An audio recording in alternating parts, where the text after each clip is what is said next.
I have been waiting to record this video for over 13 years. I am so ridiculously excited. And if you are a leader, executive, or professional struggling with resentment, burnout, feeling trapped by the very success you work so hard to build, right? That's the reality of so many high performers. On the outside, everything looks great, but on the inside, exhausted, anxious, stressed, worse. Poor coping strategies. And for over a decade, I've taught the mindful habit, this proven system to break destructive patterns, build healthy sexuality, healthy habits, and sustain a great life. But I always knew it was more than that. I knew deep down inside that it was a framework to create better leaders on the professional side. And yet, something is missing. Well, that which was missing is no longer missing. And that missing piece is Brent Perkins.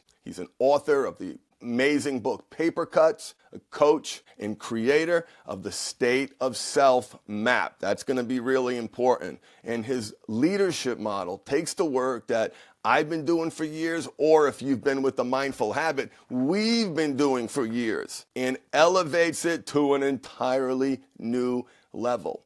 We've created a powerful 10-week journey that blends neuroscience, parts work, and embodied leadership. This is about radically increasing your capacity, reclaiming your energy, and leading from your authentic self. So, if you are a leader and you're ready to stop surviving and start leading all aspects of your being, and you want to do it deeply, quickly, and sustainably, then this training is for you. Join us. And we've built it in a way so that you can get reimbursed by your company. Or if you have a company, you can put this through your leadership and training budget, because that's what this is. It is executive leadership development. It is capacity optimization and resilience training, and we're going to change your life in the process. So join me on the next phase of my adventure, and reach out if you have any questions. Bye.